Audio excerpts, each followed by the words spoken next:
¿cierto? Así que por un tema de una ausencia imprevista de Jorge, que tenía que estar hoy día, me toca estar con ustedes. Por ahí entiendo.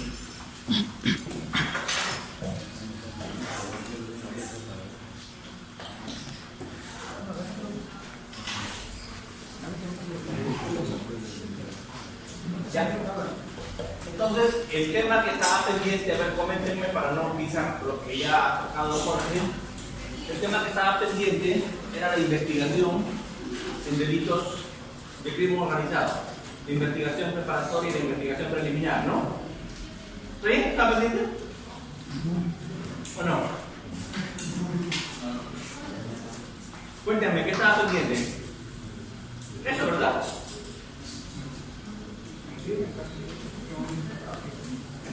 O sea, ¿qué? O sea, ¿han visto? ¿Vieron crimen organizado o muy poco? No. Tráfico ilícito de drogas, lo hemos visto con el doctor. Tráfico ilícito de drogas, lo hemos visto con el doctor. Ah, ya, básicamente han visto tráfico. Sí, doctor, se han analizado los artículos 296, 296A, 296B, todos los articulados de tráfico ilícito. Ya. Nada más. No, nada. Dijo que hoy día íbamos a ver ese delito. Iba a ser el delito de crimen organizado. Allá. Bien. A ver. Uno de los delitos, uno de los fenómenos más complicados de un tiempo a esta parte en el mundo, ustedes saben, es la lucha contra la criminalidad organizada. ¿De acuerdo? Porque bien, creo que hemos comentado ya con ustedes, pero la criminalidad de un tiempo a esta parte ha mutado, se ha modificado. Ya no es una criminalidad hoy día meramente sangrienta, meramente pasional, ¿no? En su momento la criminalidad era pasional, la criminalidad era sangrienta, pero ahora además de criminalidad pasional y sangrienta, hoy día tenemos una criminalidad que busca dinero, una criminalidad que más bien busca ganancias, ¿verdad? Entonces tengo un crimen hoy día, les ha explicado Jorge, tengo un crimen que desde los 80s ha tenido una especial preocupación porque es un crimen que se ha organizado. Y es un crimen que no buscaba simplemente pasión, no buscaba simplemente venganza, no buscaba sangre por sangre, sino lo que buscaba era lucro. ¿De acuerdo? Entonces, cuando el crimen busca lucro, es un crimen bien complicado, porque ese crimen adquiere poder. ¿Qué tipo de poder? Exactamente, poder económico, y ese poder económico le da poder político. Jorge les habrá explicado que en el mundo, a partir de los años 80, esto se volvió muy delicado con el fenómeno de Pablo Escobar, ¿verdad? Sí. Antes de Pablo Escobar en Colombia, el narcotráfico representaba una amenaza, digamos, más o menos controlada, porque había una suerte de, en el mundo, división, en el sentido en que Perú, Bolivia, se dedicaban a todo lo que era elaboración de droga, pero a nivel de pasta, ¿verdad? Colombia no se elaboraba pasta, sino hacían clorificación, ¿de acuerdo? Y luego, así es, en México hacían otra cosa que era distribución. Su tema era pasar, ¿no? Y pasaban por lo general a Estados Unidos o Europa, ¿no? Muy bien. Entonces, la criminalidad organizada se manejaba más o menos así. El tema era más o menos manejado. Sin embargo, llega a darse el fenómeno de Escobar, que dice no. ¿Por qué? Porque yo acá le voy a vender mi droga a los mexicanos y los mexicanos por pasar a los Estados Unidos se van a ganar un montón de plata, ¿cierto? Así que mejor yo hago algo más importante. Yo mismo paso mi droga, ¿cierto? Entonces tenemos los Rodríguez Orejuela, ahí tenemos a Escobar, ahí tenemos a Señor de los Cielos, ¿se acuerdan? ¿Por qué le decían a Señor de los Cielos? Porque consiguió 500 avionetas y se las compró en una, para pasar simplemente droga. Pero esto ¿qué genera? Esto genera que por primera vez Europa y Estados Unidos se ven inundadas de droga, se ven con mucha droga que entra. Entonces, ahí se genera todo un fenómeno complicado. Y viene la Convención de las Naciones Unidas de Viena. Y en Viena se dan cuenta que el fenómeno de drogas está realmente siendo un problema serio. ¿Por qué? Porque las organizaciones de crimen que se dedicaban a lo que es el TIF, esto lo habrá explicado Jorge, que se dedicaban a lo que es el TIF, se habían organizado, habían adquirido poder económico y tenían poder político. Escobar decía, yo para qué pongo una coima en un policía, prefiero poner al jefe de la policía. Con lo cual si yo pongo al jefe de la policía, yo no tengo que coimear al del patrullero, ¿verdad? ¿Y para qué me pongo un fiscal si puedo poner al fiscal general? Cosas como estas. Escobar lo demostró cuando fue congresista, fue diputado. Entonces, se han dado cuenta que incluso surgió el Plan Colombia. Y en el Plan Colombia se dio una cantidad importante de plata a Colombia. ¿Con qué condición? La única condición que pusieron los gringos para dar más de 5.000 millones a Colombia fue que lo extraditen a los narcos. Y eso genera un problema porque un narco nunca quiere ser extraditado, ¿verdad? Ahí se generó toda una guerra que lo pongo como antecedente. Pero esta guerra que implicó que ya los cárteles se empiezan a organizar. Y ese fenómeno se empieza a abrir en los 80s. ¿De acuerdo? Pero ¿saben qué? No es un fenómeno solamente de Perú, Bolivia, Colombia, México. Es un fenómeno que también abarca a todo Centroamérica, empezando por El Salvador, Guatemala, Nicaragua, Panamá. ¿De acuerdo? Porque en esos países de Centroamérica, el que no se dedicaba a temas de drogas, se dedicaba a temas de lavado. Pero a todo eso se vuelve crimen organizado. Pero ese crimen organizado, el principal problema que tiene es que no es fácil de detectar. A diferencia de un crimen normal, en el crimen organizado, uno no sabe quién es quién. Porque por lo general, un político puede ser el jefe de la droga. Un político puede ser el jefe de la organización criminal. Y nosotros no lo vemos como un jefe de la organización criminal, sino más bien como un político. Porque estos criminales suelen tener doble vida. ¿Cierto?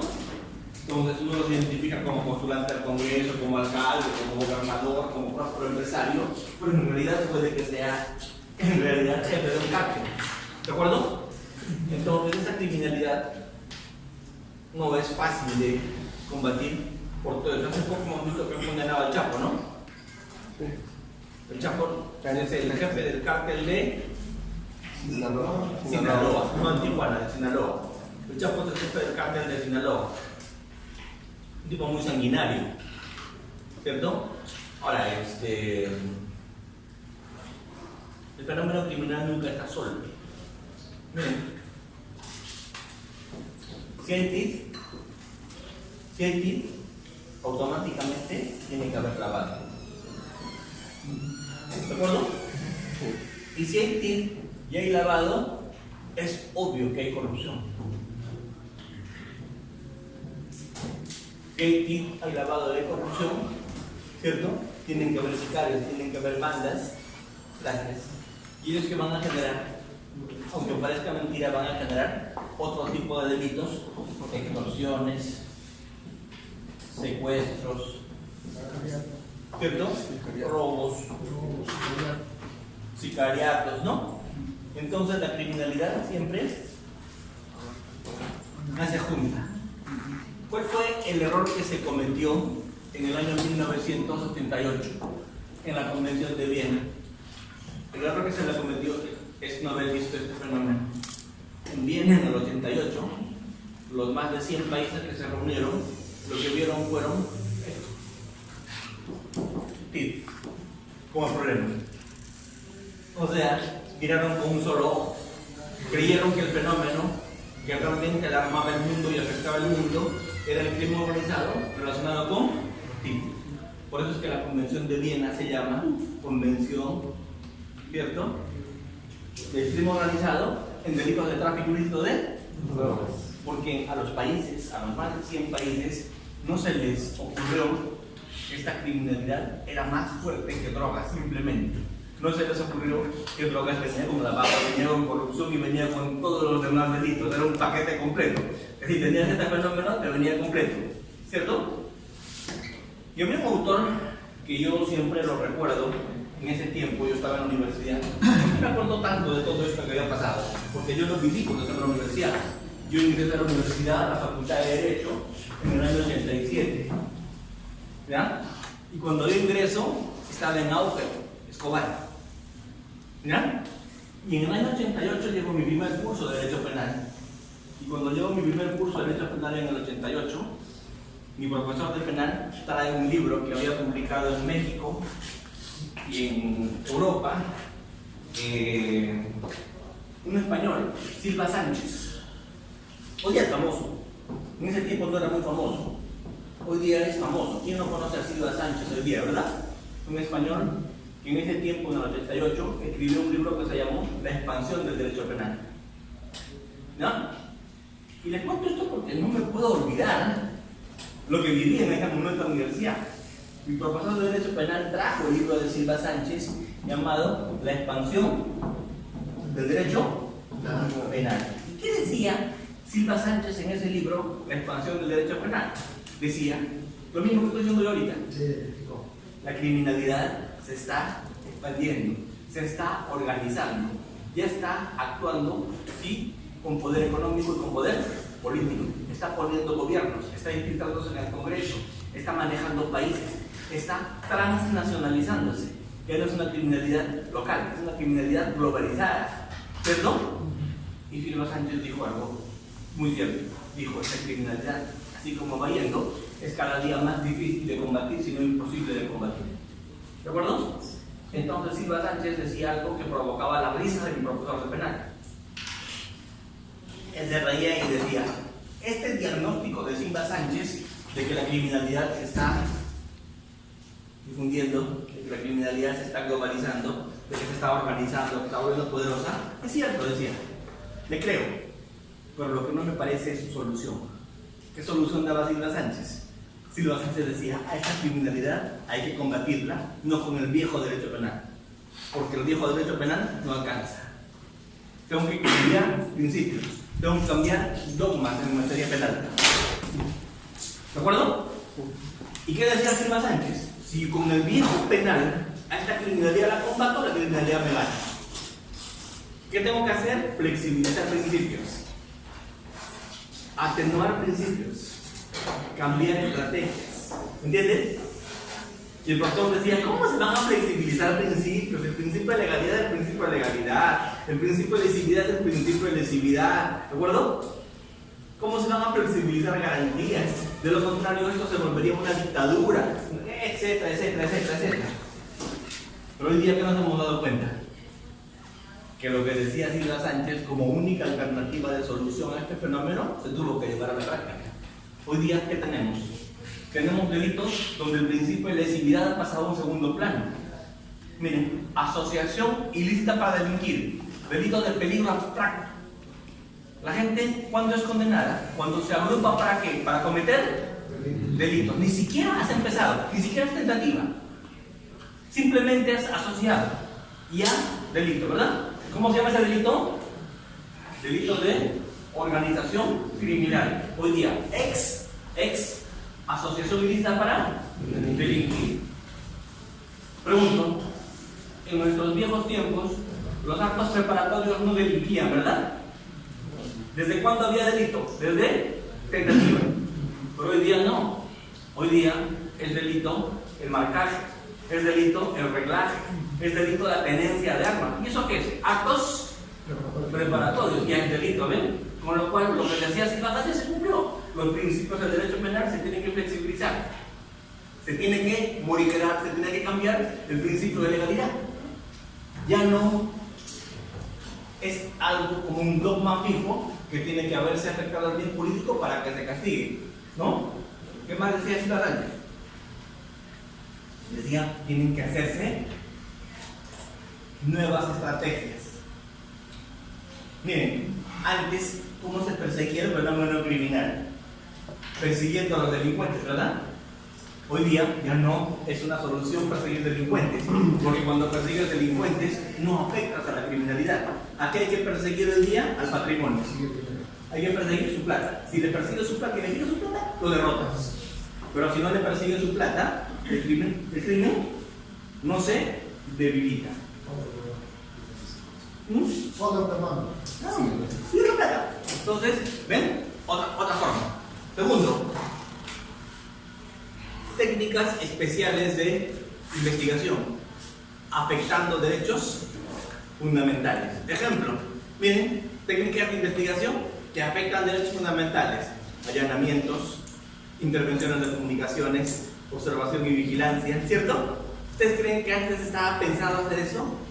Allanar viviendas, intervenir teléfonos, digo legalmente, ¿no? Porque se podía intervenir ilegalmente, pero ahora se tiene que intervenir legalmente. Entonces, había que hacerlo. Y lo estamos haciendo hoy día. Miren, imagínense en tiempos de esos años, negociar con un delincuente. Hoy día es lo que más se hace. ¿Cómo se llama ese proceso?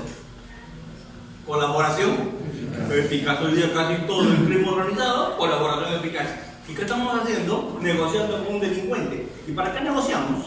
Para que a cambio de esa negociación recibamos información. ¿Y qué damos? Impunidad. Porque un delincuente que colabora, si su colaboración es buena, se va sin ninguna sanción. Estamos aplicando entonces acá un principio que en materia penal jamás era concebible. Principio de análisis económico del derecho. Costo, beneficio. Me das, te doy. Y si me das mucho, te doy impunidad. Mira, ¿se dan cuenta cómo muta el derecho penal? ¿Cómo mutan los principios ante este fenómeno? Se cambia duro, ¿sí o no? Se da otra perspectiva absolutamente distinta. Porque o lo hacías o perdías la guerra. Se tienen que crear nuevos delitos. Por ejemplo, esto, lavado. Hasta antes del 88 no era delito. En el 88 no existía el lavado de activos como delito. Existía el lavado como actividad, pero no como delito. Recién desde el 88 se crea el delito de lavado de activos en la Convención de Viena. Conclusión de todo lo que estamos hablando: este fenómeno es un fenómeno que se gesta en el mundo como especialmente peligroso en la década de los 80. 80 a 90. Pregunto, ¿es un fenómeno que se gesta solo en el Perú o a nivel mundial? A nivel mundial. La criminalidad se globaliza, se vuelve una amenaza en el mundo. Los principios del derecho penal en el mundo tienen que cambiar. Las formas de perseguir en el mundo tienen que cambiar. Y surge una cosa que se llama cooperación internacional. ¿Por qué? Porque la lucha no puede ser aislada. La lucha tiene que ser conjunta. Remesas controladas, o también conocido como entregas vigiladas. Lo dejo que siga el cargamento de droga para cargar al resto de la gente allá. ¿Cierto? Entonces, todo concertado, todo controlado. ¿Por qué? Porque este crimen organizado exige una investigación diferente. Si hoy día me preguntan y me dicen, ¿qué cosa cambió en materia de crimen organizado? Yo les diría, cambió todo. Otros plazos. O los plazos son los mismos. Otras medidas, ¿cierto? Otras estrategias, otras técnicas. Y ahora hablamos y decimos, crimen organizado. ¿El crimen organizado es violento o no es violento? ¿Es violento?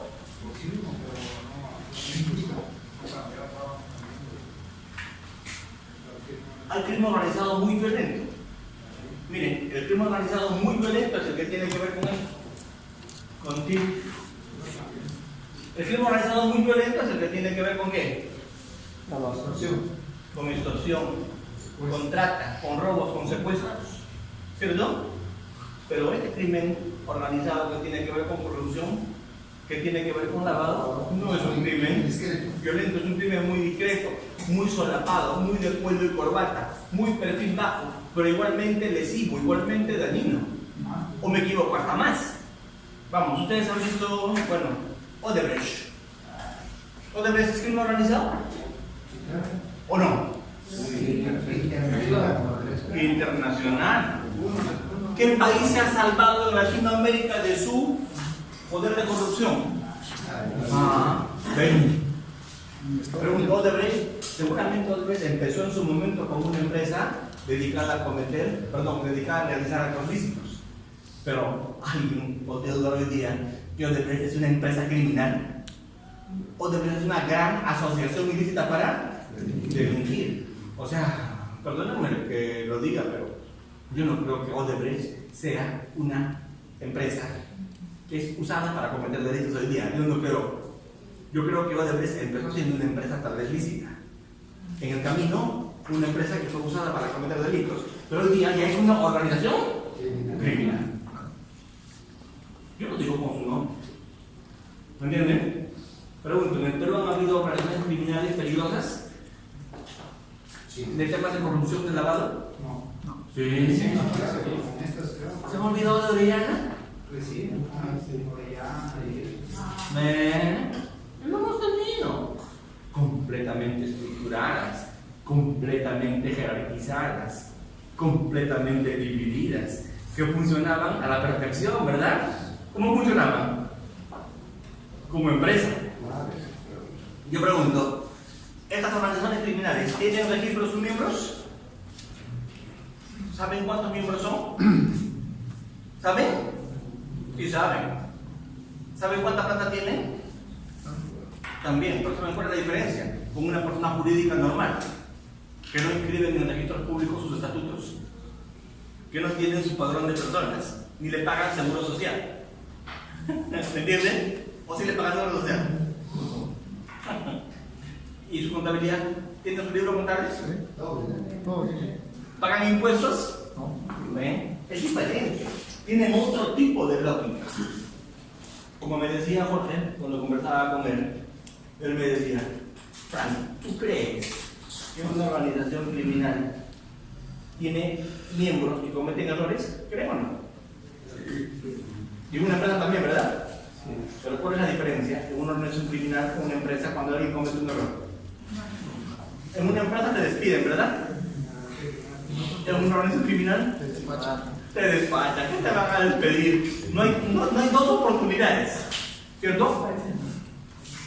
Entonces la lógica es diferente, pero es igual de organizada, igual de jerarquizada, igual en cuanto a estructuras.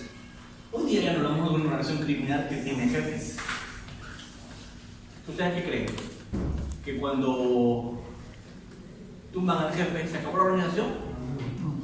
Inmediatamente lo reemplazan. ¿Por qué? Porque hoy día ya son directorios que están arriba, ya son cúpulas que están arriba, y simplemente un tipo cambia por otro. Yo estuve en Guatemala, yo estuve en El Salvador durante muchos días estudiando este fenómeno. Por ejemplo, en El Salvador, la organización criminal allá se le llama pandillas. ¿Cuál es el nombre vulgar de una pandilla? El nombre vulgar de una pandilla es marra. Las marras. Las marras también es lo mismo. Y hay varias marras que manejan El Salvador. Una de las marras es la que todos conocemos, la marra salvatrucha. Es una de las marras, ¿verdad? La marra salvatrucha. Otra marra es la marra revolucionaria, otra marra es la marra caucao, otra es la marra 17. Hay varias marras. Y una marra es tan poderosa como la otra. Ahora, en la salvatrucha, por ejemplo, ustedes van a mirar, miren, salvatrucha. Cada letra tiene su jefe. Y todos tienen una mesa en el directorio. ¿Cierto? Y casi todos los jefes que son de las letras, están en el penal. Y desde el penal mandan. Y nunca he visto una organización tan jerarquizada como el MAR. están desde los niveles más bajos, que son los que van y recojan los cupos, hasta los que ajustan, hasta los que deciden, ¿entienden? Vamos. Estos de acá casi no ven el billete. Simplemente chapan y entregan. ¿Sí? ¿Su chamba cuál es? Ir y recoger el cupo. Los otros, meter el miedo. Los de acá, dominar barrios, que es un tema mucho mayor. Dominar barrios, manejar barrios. Adelante. ¿Qué es dominar barrios? ¿Qué es manejar barrios? Adelante, doctor. Pero ¿qué tenemos? ¿Qué vemos siempre? Jerarquías. ¿Cierto? Jerarquías. ¿Y cómo vas subiendo de jerarquía a jerarquía? Cuantos más méritos vas logrando. Por ejemplo, en la Marra Salvatrucha, yo vi cómo es que te reciben en la organización. Tú no vas a entrar a un mando medio ni uno de más arriba. Tú vas a entrar al más bajo, ¿verdad? Y de ahí te vas a ir ganando de a pocos tus ascensos. Y uno de los exámenes para entrar son exámenes de valor. Por ejemplo, el de los 30 segundos. ¿Qué es? Tienes que resistir 30 segundos de golpe. ¿Cierto? Entonces dices, cualquiera podría resistir 30 segundos de golpe. ¿Cierto? Pero no es que resistas. Porque ¿quién es el que cuenta los 30 segundos? El jefe. Y el jefe cuenta los 30 segundos como le da la gana. 1, 2, o puede que cuente rápido, ¿verdad? Según le caigas bien. Entonces, te admiten si eres fuerte, pero también tienes que no tener escrúpulos. Si te piden algo muy feo, por lo general, porque esos son los dos presupuestos para que te admitan en la pandilla: no tener escrúpulos y ser fuerte. Claro, ustedes van a buscar libros y van a ver en internet temas de los Marras Salvatruchas de hace 30 años, ¿cierto? Lo que van a mirar es gente con tatuajes en la cara, en el cuerpo. Hoy día ningún marra se tatúa. Tendría que estar loco, habiendo tantos marras de distintas pandillas, ¿cierto? Tatuarse sería como exponerse a descubrirse para que lo identifiquen y lo maten, los de la otra pandilla. Entonces ya nadie se tatúa hoy día. Los viejos marras con la cara tatuada son los que ya no se pueden borrar el tatuaje, ¿verdad? Pero esos marras con la cara tatuada son los más peligrosos. ¿Saben por qué? Porque son los fundadores. Y ellos ya no están acá. Ellos ya están por más arriba. Y el marra pues, es una organización demasiado machista. Las mujeres en el marra son resnurius. ¿Cómo así? Cosas. Claro, casi cosas. Porque todos en la pandilla las usan. Y el día que se aburren, las despachan. Entonces, Doctor, ¿son ellos los que tienen que asesinar a un familiar, creo, como muestra de lealtad? en algún momento pedían ese tipo de cosas en la prueba de fuerza, de valor, ¿no? Así es, pero hoy día te piden una cosa distinta. Hoy día tienes que hacer méritos, tienes que conseguir dinero. Conseguir dinero, ¿qué quiere decir? Tienes que traerles a ellos la plata. Y si traes la plata es que eres guapo, es que eres macho, es que has hecho algo. ¿De acuerdo? ¿Cómo te das cuenta en El Salvador qué marras domina el barrio? Bien simple. Simplemente recorres y por lo general no ves personas. En El Salvador la gente empieza a salir a la calle a las 6 de la mañana, que hay luz, y se guarda a las 6 de la tarde, que empieza a oscurecer. Alguien tendría que estar loco para caminar de noche, porque de noche es tierra de nadie, nadie camina, solamente andan carros y motos. El que camina, pues lo matan. ¿Y cómo te das cuenta qué marra domina el barrio? Por sus grafitis. Tú pasas por un barrio y vas a ver las paredes con ciertos grafitis. Esos grafitis de ese barrio son de la marra que domina el barrio. ¿Y por qué son las broncas entre pandillas? ¿Por quién domina el barrio? Doctor Almanza, ¿qué significa dominar el barrio? ¿Quién es el que cobra?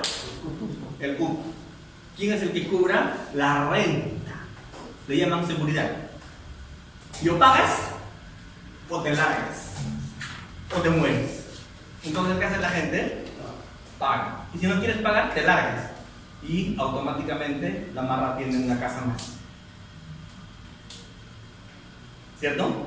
Miren, El Salvador es un país que tiene más o menos 6 millones de habitantes y se calcula que 1.400.000 o 1.600.000 son matas de distintas pandillas, de distintas maras, de distintas pandillas. Estaba mirando que en lugares como Honduras, en lugares como Guatemala, hay 6.000 a 7.000 muertes al año en Guatemala, por ejemplo, como consecuencia de violencia, de guerra entre pandillas. ¿Cierto? Un favor, hay unas PPTs de Jorge de Capital. Ahí, si ustedes pueden ver, hasta lo van encorbatando. ¿Qué es encorbatando? Le cortan el cuello y le sacan la lengua por abajo, como muestra de que ha sido soplón. Eso, por ejemplo. ¿Ven? Monterrey. ¿Para qué los cuelgan así? ¿Por qué? ¿Qué hacen sentir con eso? Miedo. Miedo. ¿A quién? A la población y sobre todo a sus enemigos, a las bandas rivales, a los cárteles rivales, ¿cierto? ¿Ven? Así se vive. A ver, que amanezcas hoy día y veas eso. También en el pueblo lo vivimos así. En el pueblo tenemos ese nivel de violencia hoy día. ¿Qué tenemos? Como máximo día en el Perú, 1 o 2 ajustes, lo matan y lo disparan y se quedó, ¿verdad? Pero este tipo de cosas no hay. Aún, miren. La gente recoge en camiones. Voces. ¿Ven? Ahora, esto por ejemplo que ustedes miran acá es algo que me impresionó mucho en México. En México no vas a encontrar, México tiene más de 110 millones de habitantes. México es un país muy grande, son estados, ¿cierto? Pero en ningún estado vas a encontrar un solo policía con marbete y con rostro descubierto. Toda la policía se mueve así, ¿ven? Pasa montañas y no tienes marbete. Y el mismo uniforme, Ejército, Marina, Aviación, con lo cual, carros sin placa. Con lo cual, en la calle te mataron y tú no sabes quién. Simplemente te ha matado. ¿Quién? La repre, punto. ¿No? ¿Eso es impresionante o no? Pregunto, ¿y por qué? ¿Por qué patrullan sin marbete? ¿Por qué patrullan sin placa? ¿Por qué sin placa? Para evitar las represalias. Para evitar la venganza, exactamente. ¿Miren?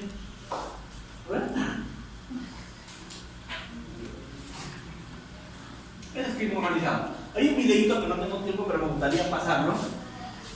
Varias personas que son capturadas, les torturan, los cortan, los matan y luego los pican.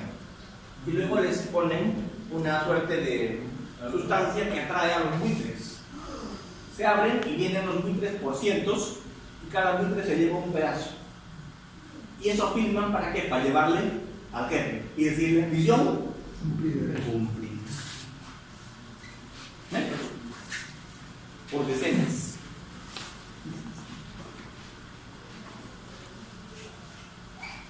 Recién es en la Convención de Palermo del año 2000 que se entiende el fenómeno. ¿Dónde no se había entendido el fenómeno en el año? 88. Porque en el año 88, ¿qué se pensaba? Tráfico, ¿verdad? Tráfico de drogas. Todo pensado en tráfico. Tuvo que llegar el año 90 para que se den cuenta de algo los países. Que no hay tráfico solo. Que el tráfico viene en combo. ¿Con qué? Con lavado, con corrupción, con extorsión. Miren, solamente para contarles una anécdota. Cuando se da el fenómeno de, para ir bien rápido y situarnos simplemente en un punto que para mí me parece crítico. Cuando se da el fenómeno de Palermo en el año 2000, ¿cierto? ¿Qué había pasado? Nos damos cuenta que México negoció con Estados Unidos. ¿Y para qué negoció México con Estados Unidos? Siempre negociaba. ¿Para qué? Para cerrar la frontera, ¿verdad? Porque la forma de entrar a Estados Unidos, ¿cuál era? La frontera con México. Entonces, ¿qué hizo Estados Unidos? Porque no te pasa, pues tenía más del 90% de sus jóvenes que ya habían metido sus narices en la coca. Entonces, pregunto, ¿es un problema menor o es un problema gravísimo para los gringos? Claro, porque se están llevando de encuentro a sus muchachos, a sus jóvenes. Entonces, negocian con México una salida. ¿Y cuál es la salida? Cerrar fronteras conjuntamente. ¿Para qué? Para que la droga no pase por la frontera. Y como ya Escobar había sido derrotado, como ya las drogas no podían pasar directamente por el Atlántico y por el Pacífico, empezaron a pasar por Centroamérica. Pero cada vez los gringos se preocupaban por cerrar entrada de drogas. Pero, ¿qué ocurre cuando cierran la entrada de drogas a Estados Unidos? México le hace saber a su propio gobierno, los cárteles, Sinaloa, Tijuana, los Zetas, etc. Le hacen saber una cosa: tú me cierras. Tú me cierras de la frontera. No te preocupes. Yo también sé vivir de otra cosa que no es la droga. ¿Y qué empezó a pasar en México? Empezaron a haber explosiones, luego sí, trata. Y le empezaron a explosionar México. ¿Cierto? ¿Qué tuvo que hacer el gobierno mexicano? Soltar la frontera. ¿Por qué? Porque el criminal, ¿qué le demostró? Yo vivo del crimen. Yo funciono como empresa y me diversifico. Si tú me saboteas lo que en este momento estoy haciendo, que es vender droga y pasar droga, perfecto, me quedo acá y acá cometo delitos. ¿Qué delitos? Extorsiones, robos.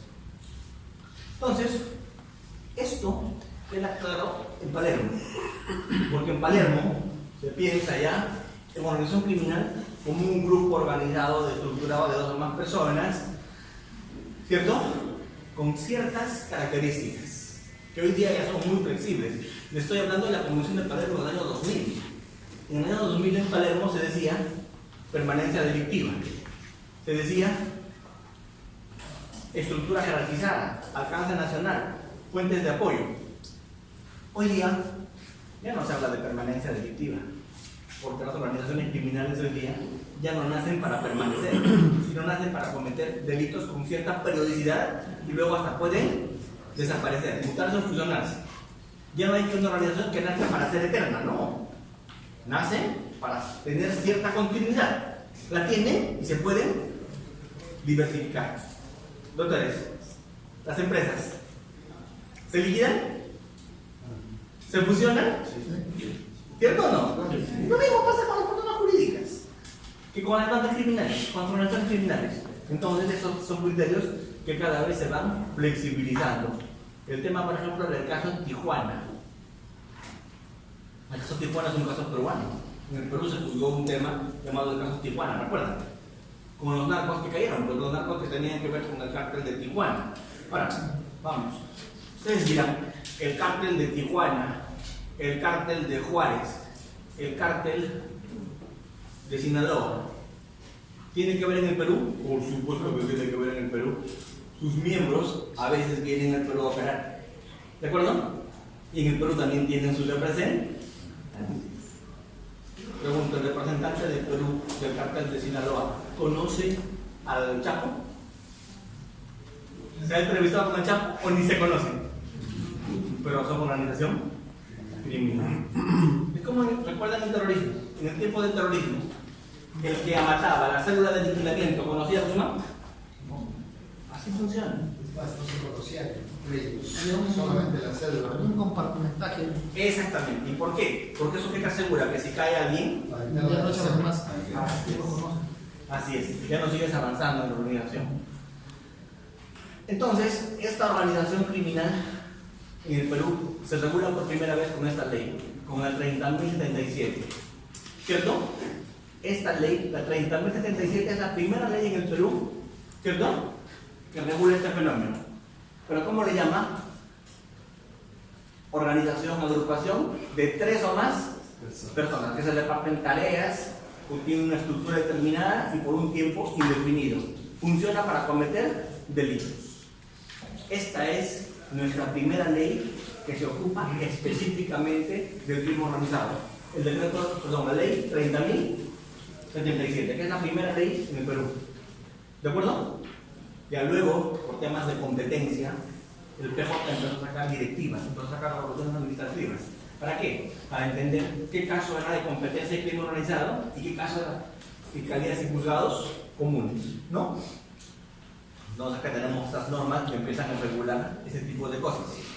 Y una de las cosas que dice esta resolución administrativa 136 es que para que sea considerado crimen organizado tenía que tener repercusión nacional.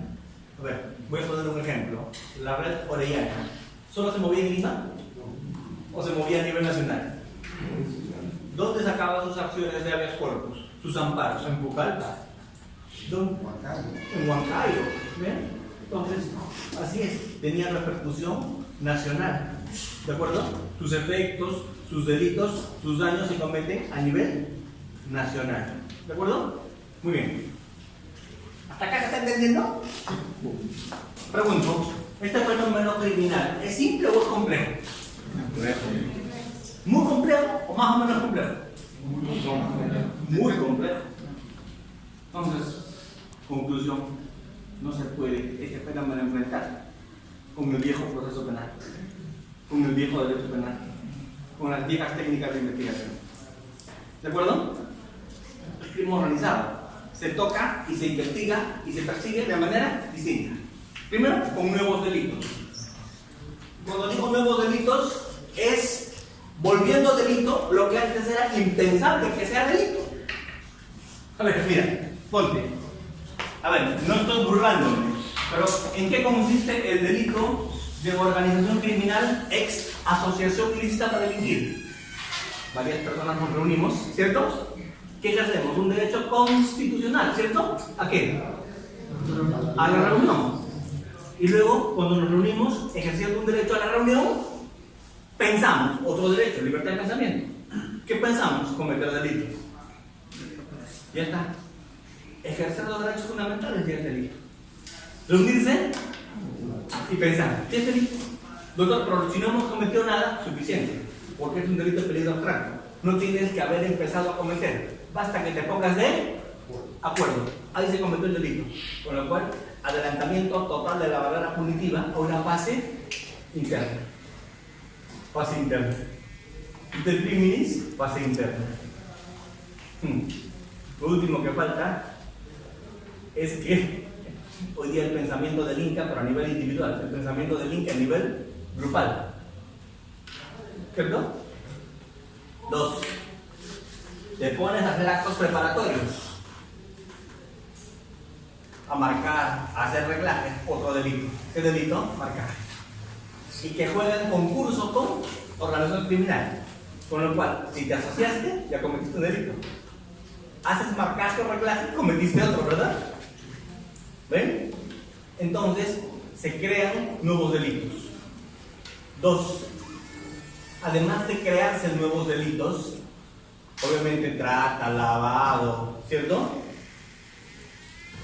La investigación tiene que hacerse con otro tipo de mecanismos, plazos más amplios. ¿Prisión preventiva de cuánto tiempo? Recuerden pues, decreto legislativo 1244, decreto legislativo 1307, recuerden. 36 más 36 más 12. Mira, y se te presume inocente. ¿Cuántos meses en el penal? Procesado. Pregunto, ¿proceso bien draconiano o no? Plazos excesivos con privación de libertad, porque de lo contrario no se puede lograr resultados. Entonces, las normas cambian. El proceso es más amplio, el proceso es más largo. Segundo, tercero, dentro de ese proceso, técnicas especiales de investigación. ¿Qué es eso? Agente encubierto. Entregas vigiladas.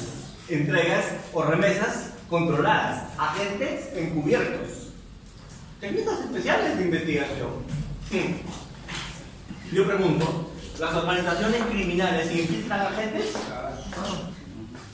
¿Y nosotros por qué no la vamos a infiltrar? Si ellos nos infiltran a nosotros, ¿por qué nosotros no lo podríamos infiltrar? A ver, se han testimoniado casos en el mundo de que ciertos miembros de los cárteles de Sinaloa, de Tijuana en México, de los cárteles de los Rodríguez Orejuela. Sí, pero ¿saben qué es lo más interesante? Ciertos cárteles, hijos nietos de gente de importancia en jerarquía en la institución, ¿saben qué hacían con ellos? Invertían, los becaban. ¿Para qué? Para que estudien desde chiquitos en los mejores colegios, las mejores universidades, con lo cual, ¿a quién tenían? A un juez. Con lo cual, ¿a quién tenían? A un fiscal. Lo metían a la escuela de policía, ¿y a quién tenían? A un general. ¿Ven? Con lo cual, no es que te infiltraban al ejército, a la policía, al Ministerio Público o al Poder Judicial en el grado alto. Porque ese grado alto, así como queda, se puede ir, ¿verdad? ¿Desde cuándo te lo infiltraban? ¿Ven? Y esa era una infiltración real, sólida, seria, fuerte. A mí me causa mucha gracia en el Perú nuestras técnicas especiales de investigación con agente encubierto. Primero, tiene que ser un policía. ¿Cierto? Segundo, ese policía que tiene que ser es un policía que gana un sueldo de policía, ¿verdad? Ya, hoy día, dame tu nombre y te digo quién eres en internet. Te saco un perfil en 20 minutos, con absolutamente tu vida y milagros. Con lo cual, es suficiente hoy día, un agente encubierto, cambiarle de nombre, sacarle un DNI o lo mando a la muerte. ¿Se entiende? Si le cambio el DNI y le doy un DNI falso para que se infiltre a la organización criminal, mejor lo hubiera matado. Porque hoy día, si voy a meter un agente encubierto, como está hoy día de tecnología, como está hoy día de globalizado todo, como está hoy día de informatizado todo, a ese agente encubierto tengo que crearle una vida. Ponerle antecedentes, ponerle colegio, ponerle créditos, ponerle Infocor, ponerle o no. ¿Y qué tengo que darle? Plata, tengo que darle tarjetas de crédito para que se mueva. A ver, que se va a meter a una organización al Callao de venta de drogas. Y va a vivir con un sueldo de policía. Pluma, tengo que ponerle carro, tengo que ponerle tarjetas, tengo que ponerle buena ropa, ¿sí o no? ¿Y cuál es el problema con ese chiquillo, con el policía que voy a infiltrarlo ahí de 20 y tantos años? Entra, ya no se recuerda. ¿Por qué? Fue captado. Lo captan, exactamente, lo captan. Se queda, acá estoy mejor. Así es. O no vuelve. No es fácil. En teoría, los libros te dicen agente encubierto, cuando es un particular, agente especial, empresa de fachada, ¿no? Para lavado de activos. En teoría, en la práctica es bien difícil armar esto. Por eso que en la práctica se recurre no tanto a técnicas especiales. Una remesa controlada es bien difícil. Los gringos ya quieren hacer remesas controladas con nosotros. La última vez que se hizo una remesa controlada, la policía le filtró el dato a la prensa tomó fotos y videos, y los videos salieron en varias revistas. Y las fotos. Y los gringos, ¿ustedes creen que les ha hecho gracia que les expongan a sus agentes? Doctor. Quería hacer una pregunta. Últimamente, por algunas evidencias que estoy teniendo yo de algunos taxistas acá en diferentes partes del Perú, acá en sus provincias,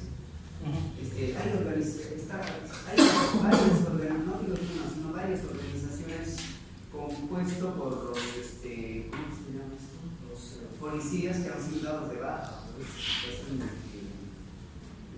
las drogas, de repente, no sé, pero está dado de baja y están jugando con nuestros hijos, en realidad, especialmente con los que conducen taxis, por decir, que les mandan billetes de, les pagan a 100 soles para arriba, solamente para entregar unos pequeños billetes, y yo tengo conocimiento que se está proliferando bastante. Y esto es preocupante, doctor, porque en realidad yo quería preguntarle, no sé si yo tengo el caso de varios familiares. Usted sabe que la juventud ahorita a partir de 15, 16, 17 a veces no ingresan a la universidad o no tienen trabajo y los amenazan estos ex policías y le dicen, no, te lleva, mira, y no les dejan salir, ¿no? O sea, le dicen solamente esto y te toma 200 soles, solamente entregas esto. Son pequeños así, portales, parece bicarbonato sola, especialmente los taxistas que tienen la máquina que pueden movilizarse, le dan la dirección y está creciendo esto en nuestro país.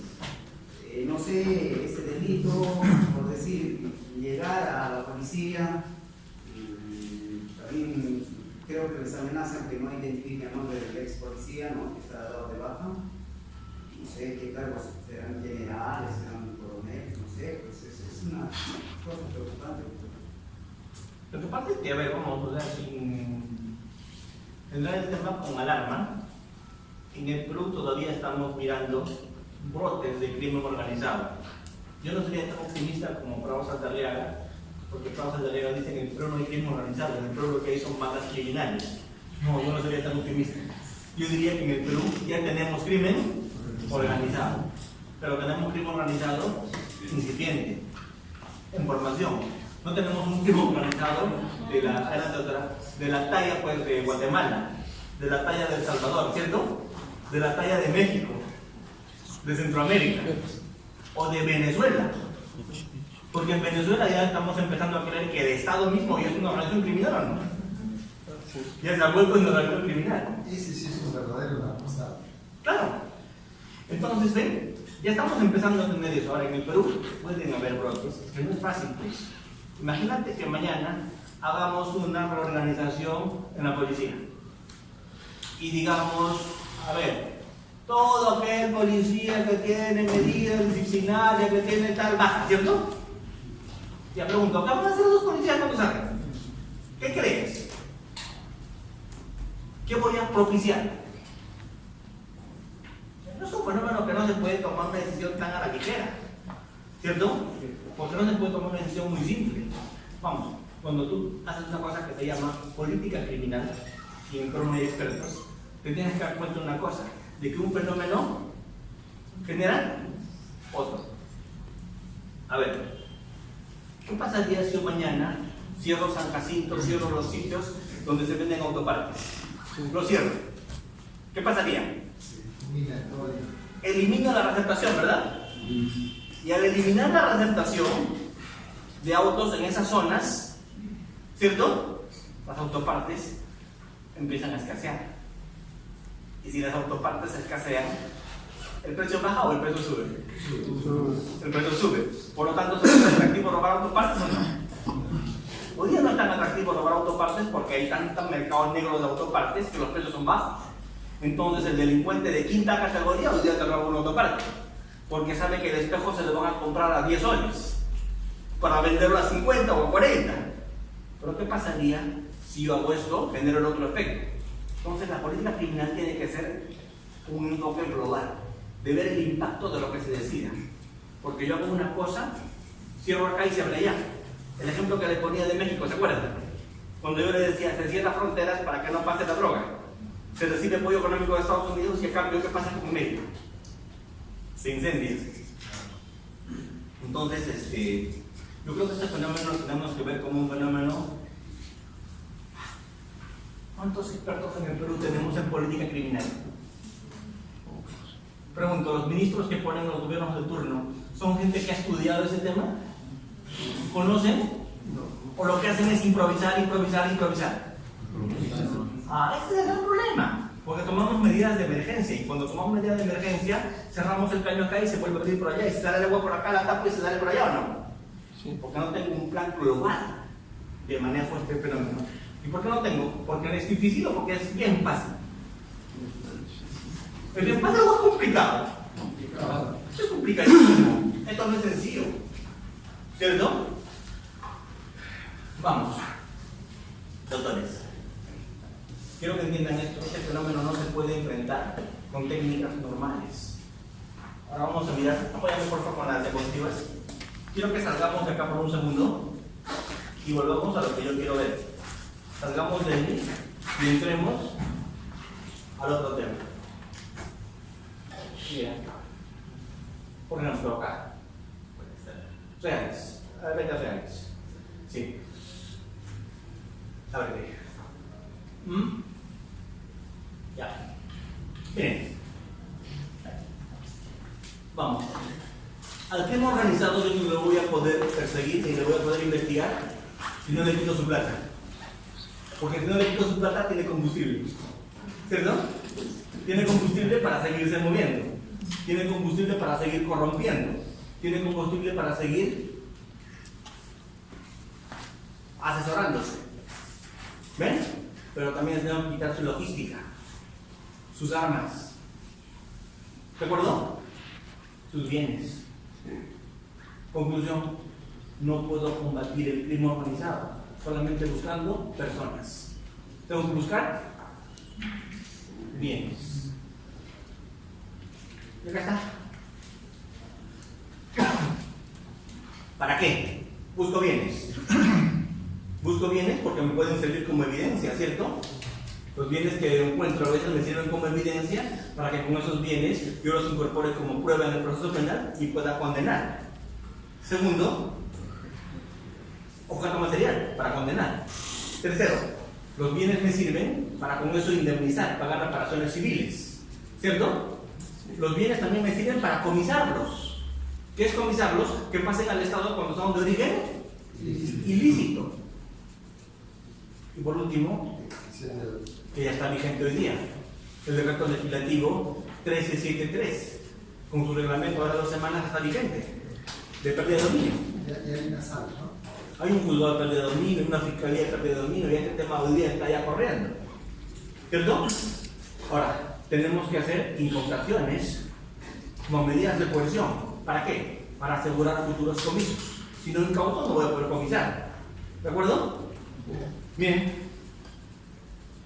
Puedo hacer medidas jurídicas, suspender el funcionamiento de ciertas empresas.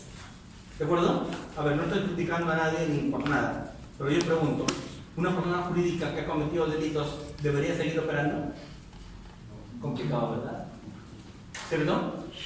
Porque ¿cómo yo puedo dejarle que siga operando a una persona jurídica que ha cometido ilícitos? ¿Cierto? ¿Qué debería hacer? Disolverla ahí, liquidarla, o por lo menos no permitirle que opere. ¿Cierto? Ponerla bajo una administración Distinta. distinta, ¿no? Claro. Para que cumpla los contratos vigentes, pague las deudas y de ahí el Estado pueda recuperar lo mal habido. Pero claro, pero eso obedece a una estrategia, ¿cierto? Algo pasó, no se mueve.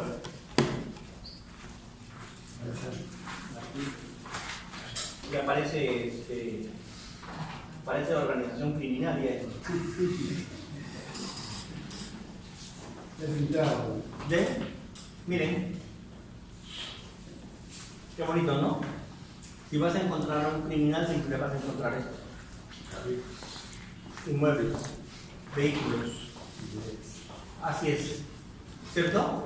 Siempre. Entonces, los bienes los vas a tener que ver siempre porque te van a servir como evidencia, como objeto material, con fines de comiso, ¿cierto? Te van a servir para reparación, te van a servir en temas de embargo si es que quieres pagar reparación civil y también para extinción de dominio. Conclusión. No se puede perseguir el crimen organizado únicamente persiguiendo personas. Porque las personas es lo que menos le interesa a una organización criminal. Porque las personas son fácilmente reemplazables. Los bienes sí le hacen sentir la pegada, ¿verdad? ¿O no? Había una canción en mi tierra que decía que estaba llorando porque su caballo se había perdido, ¿no? ¿Se acuerdan? Bueno, pero no voy a decir la canción porque me van a decir que es.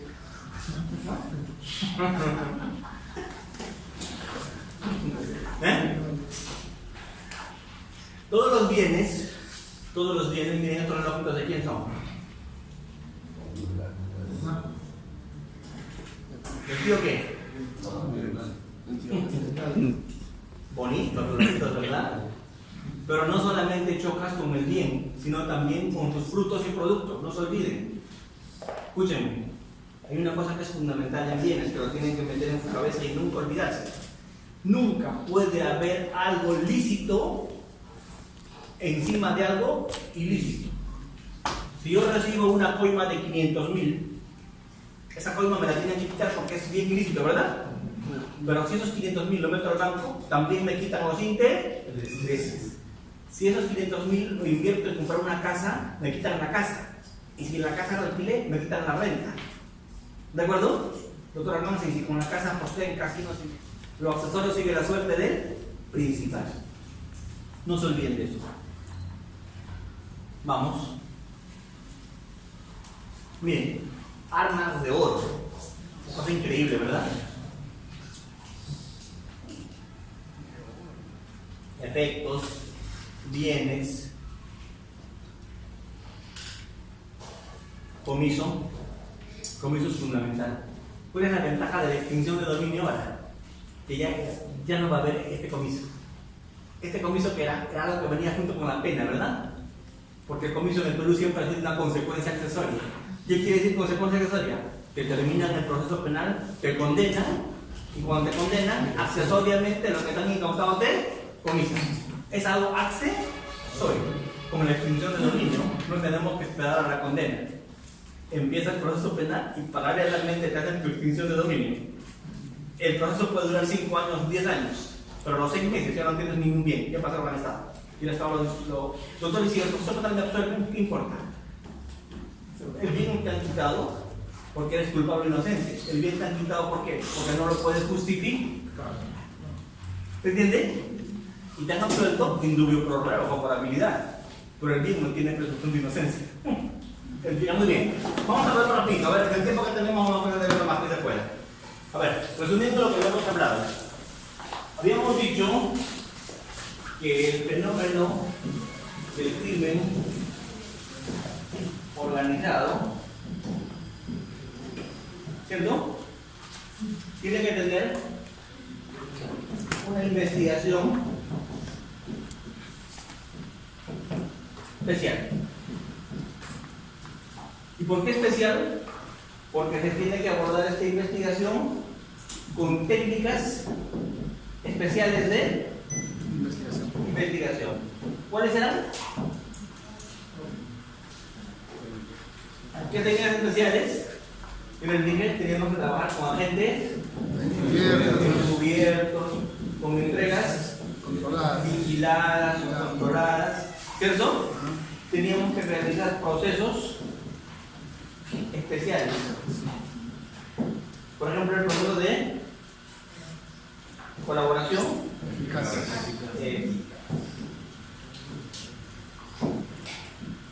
¿Perdón? Teníamos que trabajar con plazos distintos. Les había dicho yo que el decreto legislativo 1244, 1307, regulaban plazos distintos para la investigación preparatoria, la investigación preliminar, para la prisión preventiva. Habían modificado, tenían que trabajar plazos. El decreto legislativo 1301 regulaba el proceso especial de colaboración eficaz, ¿cierto? Y que estas técnicas especiales de investigación tenían que ser recogidas, también se tenían que realizar medidas limitativas de derechos con fines de investigación. Por ejemplo, el tema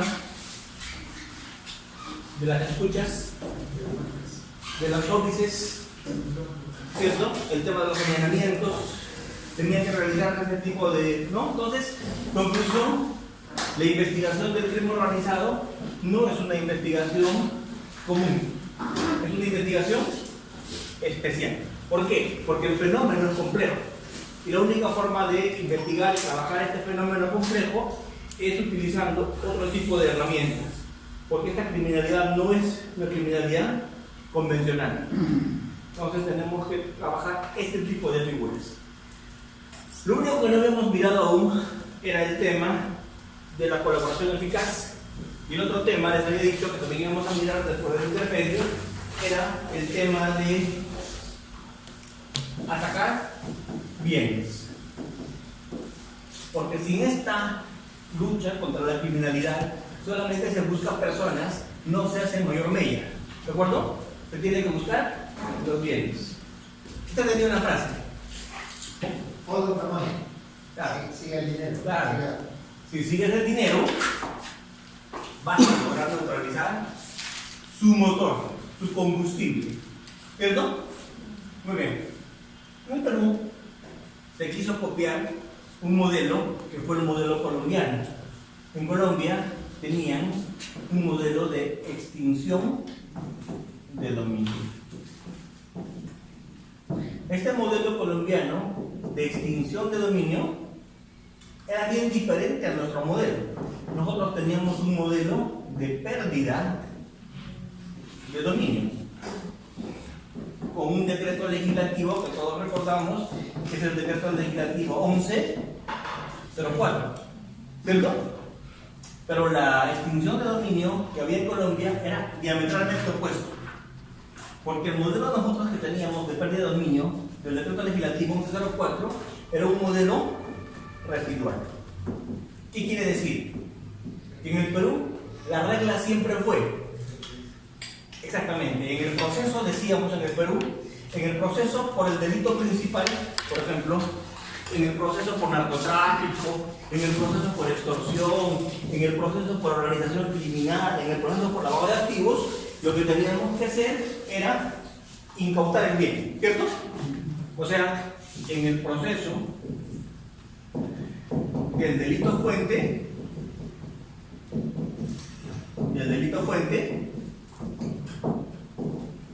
se procedía a incautar. Y si había condena, venía el comiso. ¿De acuerdo? En el Perú ha sido así. Así es, en el delito, en el proceso por delito fuente, se incautaban los bienes conseguidos en el delito fuente, ¿cierto?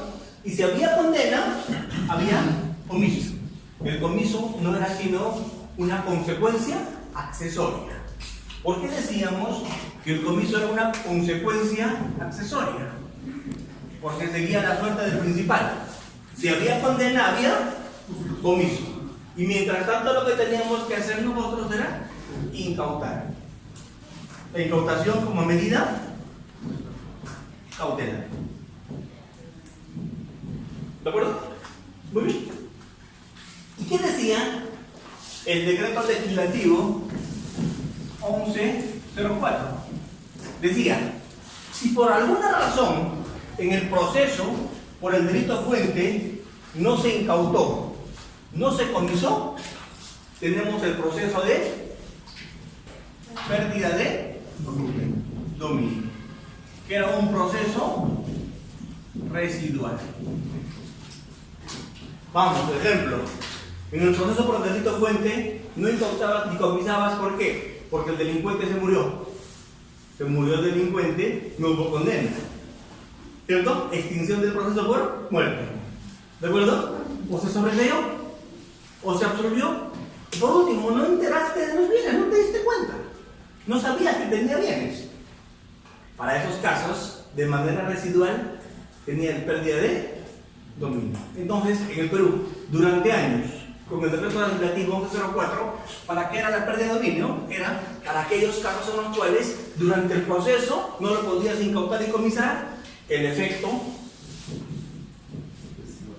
la ganancia del bien. O sea, era un proceso residual. La regla, en el proceso por narcotráfico, te incauta y comiso los bienes que ganaste con la droga. En el proceso por sicariato, te incauta y te comiso los bienes que ganaste cometiendo sicariato. Si por A o B motivos en ese proceso no se pudo lograr la incautación del comiso, hacemos pérdida de dominio. O sea, de manera residual. Esto en el Perú fue un fracaso total. Y hay que decirlo así, con sus términos, con su nombre. Durante todos los años que estuvo vigente el proceso de pérdida de dominio, ¿cierto? La cantidad que se logró recuperar era nula, mínima. Sin embargo, en Colombia no tenían este proceso de pérdida de dominio residual, que tenían un proceso de extinción de dominio que era paralelo. Corría junto, ¿cierto? O sea, te iniciaban el proceso por TITS y paralelamente te iniciaban el proceso de extinción de dominio. O sea, no esperaban que este termine como residuales, sino que iba de manera paralela. De suerte que este proceso de TITS podía demorar años, pero te quitaban los bienes en meses. ¿Entiende? ¿Y por qué era importante este proceso de extinción de dominio que se daba en Colombia? Porque al delincuente le quitabas los bienes y no tenía ni para pagar el abogado, ¿cierto? Porque acá necesitaba abogado o no. Si le quitaba todos sus bienes al comienzo, ya no tenía ni para abogado. Y menos para corromper, para coimear, para todo lo demás. ¿Cierto? Por lo tanto era más fácil vencerlo o no. ¿Cierto? ¿Sí o no? Pero este modelo en el Perú nunca fue mirado. Preferíamos mantener un pérdida de dominio de manera residual. Hasta que pasó lo que tenía que pasar. Explotó el tema de los cuellos blancos del puerto. Se generó en el país un tema de conmoción social. ¿Recuerden? Y había un proceso, un proyecto de ley de extinción de dominio del Perú, que lo presentó Villanueva, lo presentó Chepú, lo presentó del oficialismo también. Claro, estaba el oficialismo Villanueva, Chepú, estaba este que fue general de la policía de la Fuerza Popular, Octavio Salazar. Octavio Salazar, ¿cierto? Nosotros hicimos el proyecto de ley, yo participé del proceso de la fiscalía y lo presentamos con mucha emoción, con mucho entusiasmo cuando volvimos de Guatemala. Pero en la comisión del Congreso no pasó. ¿Qué no pasó? Parece que el estudio técnico dijo que no era posible. Sus razones habrán tenido. Entonces este tema estaba archivado. Hasta que sale la comisión, le pide facultades al Congreso. Vizcarra le pide facultades al Congreso el año pasado, en junio. ¿Se acuerdan? Para legislar sobre seguridad ciudadana. Y justo cuando estaba con facultades de Vizcarra, sale el tema de los cuellos blancos, el escándalo. Y Vizcarra aprovecha, coge ese proyecto de ley y lo saca como decreto legislativo. Decreto legislativo 1373. Extinción de delito.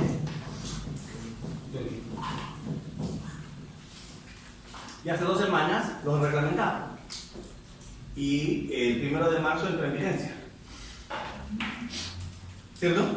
Una maravilla, y es una realidad. ¿Cuál es la ventaja de esta norma? Que no se tiene que esperar a la sentencia para que te quiten el bien. Que el proceso de extinción de dominio es autónomo. ¿Qué quiere decir? Que es paralelo, que es independiente, que no necesita el principal. Entonces hoy día, para que haya extinción de dominio, se necesitan solo 2 cosas. Entre otras, ¿no? 2 cosas fundamentales. Primero, indicios de delito. Digo indicios, ¿no? Indicios de origen ilícito.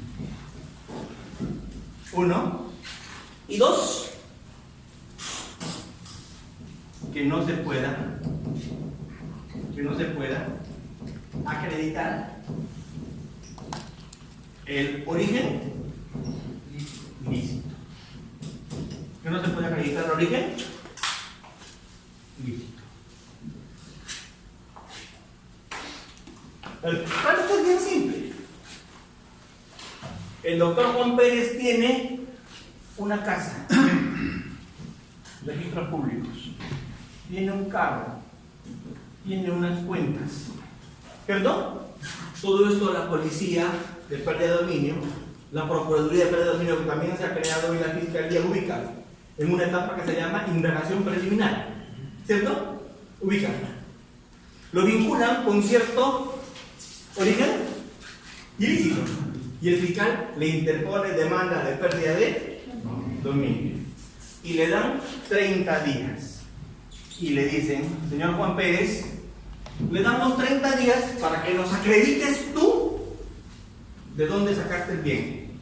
O sea, la fiscalía, ¿qué tiene que probar? Que tiene el bien. La fiscalía prueba que él tiene el bien. ¿Y cómo le prueba que tiene el bien? Fichas registrales, ¿sí o no? Yo te pruebo que tú tienes el bien y te corro traslado a la demanda. Y la ley dice, artículo expreso 20A, ¿qué dice? Dice: corresponde al investigado demostrar el origen. Decir, ¿de dónde lo sacó? Eso no es inversión de la carga de la prueba. Eso es sencillamente carga dinámica de la prueba. Principio de solidaridad probatoria. ¿Qué quiere decir? prueba el que esté en mejores condiciones. Yo te puedo buscar los bolsillos en este momento, ¿cierto? Y te puedo encontrar plata. Y te puedo probar que te encontré la plata. Pero ¿qué cosa? Nunca te voy a poder probar. ¿De dónde la sacaste? ¿Eso quién sabe? El que tiene la plata. El que tiene la plata sabe dónde la tiene o no. ¿O no? ¿Y el fiscal qué le puede probar? Que le encontré la plata. ¿Qué más le puede probar el fiscal? Que es su hermano es narco. ¿Qué más le puede probar el fiscal? Que le están procesando por un tema de tráfico. Que ha tenido un antecedente por tráfico. Eso le puede probar el fiscal. Y que le encontré la plata. Pero jamás le va a probar de dónde lo sacó. Él tiene que probar eso. Doctor, y si no lo prueba, se lo queda. ¿Sabe qué es lo bonito de la extinción de dominio? La demanda se dirige contra el bien. Contra el bien. Con lo cual no genera ninguna consecuencia para la persona. Yo le encuentro a la persona $1.000.000 y le digo a la persona, solo 30 días y me justificas el millón. ¿Cierto? Si en 30 días no me justifica el millón, yo le logré probar indicios de origen ilícito, indicios, ¿cierto? Le quito el millón. ¿Y él va preso? No. Nada, ninguna consecuencia contra él. Solamente que le quité el millón. Y le digo, ten paciencia. Ahorita viene el fiscal de lavado de activos y te va a investigar por lavado. No te desesperes. Esto solamente contra qué era? Contra el bien. Y ahora te están viniendo los otros fiscales para investigarte por lavado, para investigarte por tráfico, Ahorita lo único que ha venido a llevarme el cosa es el bien, el milloncito. ¿Y cuál es la ventaja de llevarme el milloncito? Te dejo sin recursos, te dejo sin pilas, te dejo sin combustible, te dejo vulnerable. Te doy donde más te quito el bien. ¿Cierto? Este mecanismo ha dado resultado en Colombia. Si no, pregúntenle a los Rodríguez de la Puebla. Si no, pregúntenle a Escobar. En Colombia, una de las cosas que más la ha golpeado a los cárteles en Colombia, que más ha golpeado a la revolución allá que había, la guerrilla, es eso: tocarles contra sus bienes. ¿De acuerdo? Y perdón, doctor, solo por indicios nada más. indicios. Es que, doctora, no te estoy poniendo en perjuicio tu libertad. Estoy yéndome contra el bien. Y no te olvides de algo: el bien no tiene presunción de inocencia, el bien no tiene favorabilidad, el bien no tiene indubio pro reo, porque esas garantías son garantías de persecución penal a la persona, que no es el caso. ¿Se entiende? ¿Contra qué estamos yendo? Contra el bien. Nada más, esta es una discusión para ver si el bien es lícito o ilícito. Punto. Y si puede, lo acredito. Y si puedo, lo acreditas. Si todo igual me lo estoy llevando. ¿Me entiende? La gran discusión era, doctor, y si en el proceso por el delito fuente lo absuelven, no hay ningún problema. Porque igual podía haber pérdida de dominio antes acá. Antes, ¿cómo era el proceso de pérdida de dominio? Incautación primero. ¿Era residual, sí o no? Era residual. ¿Y qué pasaba? Podía haber perdido dominio si te absorbían. Porque que te absuelvan no quiere decir que los bienes sean ilícitos. Los bienes pueden ser ilícitos, pero te absuelven. ¿Por qué? Duda razonable, indubio pro reo. Te absuelvo por duda. Y que te absuelva por duda a ti no quiere decir que el bien sea ilícito. Entonces, antes, en el Perú se podía hacer pérdida de dominio cuando te absorbían. Pregunto, entonces no tiene nada que ver la condena, ¿cierto? Y si no tiene nada que ver la condena, ¿para qué esperar? Mejor, ¿desde cuándo lo hago? Desde el inicio. Y te quito el bien. Y te neutralizo. Esto dio resultado en Guatemala, contra los matas, en El Salvador, en Honduras, en Nicaragua, Centroamérica. ¿Y quién fue y les vendió la receta a ellos? Colombia. Esta es una medicina de emergencia. Esto es algo así como cuando estás mal, quimioterapia. Porque también se puede llevar células malas y también células buenas. ¿Cierto? Pero de que te curas, te curas. Doctor, pero... ¿En Brasil, doctor? No, en Brasil no. Ellos tienen la apelación premiada solamente. En Brasil tienen el tema de la delación premiada, que es muy parecido a lo que tenemos nosotros, que es la colaboración eficaz. Pero ellos tienen un sistema de que sobre la condena impuesta les comienzan a rebajar años, que es una aplicación distinta de nuestro. Lo que pasa es que nuestra colaboración eficaz es muy sui generis, ni siquiera se parece a la de los gringos. O sea, a ver, si queremos hablar de colaboración eficaz comparada, ¿cómo funciona en Estados Unidos? La fiscalía negocia. Así es. Negociamos, llegamos a un acuerdo y el proceso sigue contra ti.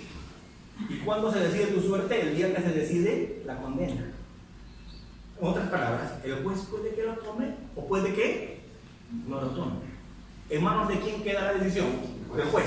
Pero no en un proceso especial con vida propia, sino se resuelve al final del proceso con la sentencia. ¿Y eso por qué es importante? ¿Por qué creen? Porque te tengo agarrado del cuello hasta el final, preocupadito porque todo salga bonito. Porque si todo sale mal, porque tú después de hacer tu colaboración eficaz lo saboteas, ¿dónde te pasa factura? En la sentencia.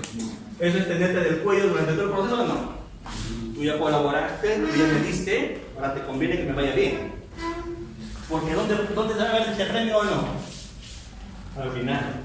Así que mejor pórtate bonito, ayuda, vete al juicio, se indica, esta precedita, es más, y por tu bien, ojalá condenen a los demás, porque de repente el juez se pica y dice, la colaboración fue, pero no fue eficaz. ¿Por qué? Porque los demás no lo sueltos. Entonces tú te quedas sin premio. ¿Me entiendes? Así funciona en Europa, así funciona en Estados Unidos. En el Perú no. Tiene vida propia, tú recibes tu premio sin que importe el resultado final del proceso. Y eso, como diría este conocido jurista, tampoco, ¿no? ¿Cierto? ¿Cierto? No puede. Acá tenemos un problema. Y en Brasil también. Tiene otro tipo de temas. Acá no. La colaboración eficaz que tenemos regulada en el Perú es muy pro delincuente. Es más, el colaborador acá pone sus condiciones. Acá el colaborador te aplica el principio jurídico también si quieres. ¿Cierto? O sea, pregunto, ¿quién está en falta? ¿El Estado o ellos? ¿Quién está en falta? Entonces, ¿quién está para poner condiciones? El Estado. Pero eso la corrupción eficaz en el Perú es algo raro, ni siquiera hay uno, porque al momento que se va a resolver, se supone que la corrupción eficaz, hay corrupciones y hay todos los requisitos que hay pide acá, pero al momento de llegar, el juez no tiene esa capacidad de discernir o de todavía poner en tela, porque cuando hay una colaboración, al momento que se va a sentenciar que van a hacer todo, entonces se supone que el de la colaboración eficaz es un delincuente. Puede ser que hayan tenido problemas, que se maten entre ellos, lo que sea. Puede ser miles de cosas. Se supone que la colaboración ha llegado a un fin, a un buen puerto. Se ha corroborado, no a pie de letra, ¿no? Pero sí que ha llevado a esclarecer. Pero después agarra, dice, no, porque no lo vamos a tomar, porque bueno, él se cae el brazo porque no se tenía cólera con él, que el juez se supone que es delincuente, son contradictorios, ¿no? Porque lo mataron, entonces ese proceso se están llevando en la práctica, que se están trayendo abajo la colaboración eficaz, a pesar que está corroborado. Lo que pasa es que en el Perú hay un gran problema con la colaboración eficaz. ¿Quieren que le haga un poquito de eso? Sí. A ver, déjenme hacer mi catarsis. Por ejemplo, ha venido el Perú Asensio Mellado, han venido ciertos expertos a hablar sobre la colaboración eficaz. ¿Y qué es lo primero que han dicho? Lo primero que han dicho es que la declaración del colaborador eficaz es algo que tiene que multiplicarse por 0. O sea, igual 0. No vale. Incluso hay un plenito de la Sala Penal Nacional que dice, solo vale si y solo si es corroborada. Y es corroborada no con otros indicios en el proceso. No. Es corroborada dentro del proceso de colaboración eficaz, en el procedimiento de colaboración eficaz. Doctor, pero esta declaración del colaborador es corroborada con esto, con esto, con esto, con esto, con esto, con esto, que son indicios del proceso. No, eso no sirve. Tiene que estar corroborada dentro del proceso de colaboración eficaz para que tenga algún valor. Y eso es lo que han hecho. Y con este criterio se han firmado varias colaboraciones a nivel de acto presentado por el fiscal como elemento de convicción para fundar prisiones preventivas. Un ejemplo emblemático de esto es el caso de este señor que le han dado prisión preventiva, lo han revocado, le han vuelto a dar prisión preventiva y se ha puesto a derecho, ¿no? Y está preso ahora, el señor Félix Moreno, ¿se acuerdan? Estoy ironizando. ¿Qué ha pasado con Félix? ¿Se fue o no? ¿Se fue o quedó? Se fue. Ah, chao. Y este plenito sacaron para Félix, para que se vaya. ¿Entienden? Ahora, corríjame si me equivoco, razonen conmigo. La declaración de un colaborador eficaz, ¿a qué se parece? ¿A una declaración testimonial de etapa preliminar o de etapa preparatoria o no? ¿Sí o no? Pregunto, cualquier testigo a nivel preliminar en el nuevo Código Procesal Penal que declara, tiene su versión que está corroborada, ¿sí o no? ¿Con indicios o no? ¿Y acá por qué no se corrobora con indicios? Segundo, ¿tiene que estar sometido a contradictorio? No, porque el contradictorio es el juicio y sirve para fundar prisiones preventivas. Entonces la pregunta que yo les hacía en la Sala Penal Nacional a los entendidos, a los señores, a los jueces, a los que todos lo saben, ¿cierto? Todos lo saben. ¿Te cuenta? Y les decía, señores, ustedes que todos lo saben, ilústrenme. ¿Cuál es la diferencia entre una colaboración eficaz y una declaración de cualquier mortal? Y me decía, es que este perro es un delator, es un criminal. Por lo tanto, su versión es siempre puesta en tela de juicio. Y yo le decía, y el otro testigo, que no es colaborador, sí es algo así como un candidato a ser canonizado. O también puede mentir. Digo, ¿puede mentir o no? Y yo les decía a los señores de la Sala Penal Nacional con todo respeto, les decía, señores, ¿quién tiene más que perder? ¿Es el testigo que aparece por arte de magia en el proceso o un colaborador? Un colaborador, porque si este miente pierde su beneficio. Este está jugando el juego, así que a ese yo le creo más, porque este tiene mucho más que perder. Y al medida que tiene mucho más que perder, su versión debería ser más creíble o no. Pero sin embargo, su versión la multiplicamos. O sea, yo no digo que esta sola versión sirva para mandar a alguien con prisión preventiva, jamás sostengo eso. Yo lo que digo es que esta declaración debe servir si está corroborada con otros elementos del proceso o no. Pero no me pidas pues, que la colaboración sea dentro del proceso de colaboración eficaz y termine, porque acá me vas a mandar todas las colaboraciones ¿a dónde? Al tacho. Vamos, en el caso de Diana, los colaboradores eficaces han sido homologados después de casi 4 años. Corríjame si me equivoco. ¿Y la prisión preventiva para cuándo la quiero? ¿Para qué 4 años? Es una medida de emergencia. Es cautela de emergencia, porque si no consigo en ese momento la medida, la paloma vuela. Y en el Perú hay varias palomas que ya han volado, ¿no? Así es. Ahí está, ¿ves? Por eso es que el otro día ya escuché hablar a ciertos juristas que sostienen esto, ¿cierto? Yo cuando venía Asensio Mellado a defender esto, levantaba mi mano y le decía, maestro, en España ellos se le llaman testigos de la corona, ¿verdad? Sí. Y hay un cierto discípulo que lo lleva a de la vez. Así es. Y a esos discípulos, no, y a los testigos de la corona en España, como le llaman allá, ¿le piden corroboración dentro del proceso? No, allá no. Ah, ¿y usted por qué defiende que así? Porque ustedes son más garantistas. Pero yo pregunto, ¿dónde eres más garantista? ¿Cuando tienes más criminalidad o cuando tienes menos criminalidad? ¿Cuándo eres más garantista? Cuando tienes menos criminalidad. Pero en este país somos más garantistas que, aunque no lo crean, que en Finlandia.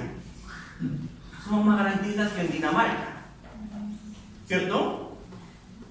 Yo siempre a mis amigos de la Sala Penal Nacional, cuando los saludo, y no los digo en broma, los digo porque los considero mucho, les digo, maestro, qué honor estar conversando con uno de los seres humanos más garantistas de este planeta. Ferraioli se habría rendido ante usted.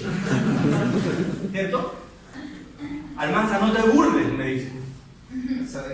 Y yo le digo, ¿cómo me puede estar burlando, doctor? ¿O ni usted mismo se lo cree? ¿Me entiendes? Es un poco que lo que está pasando acá.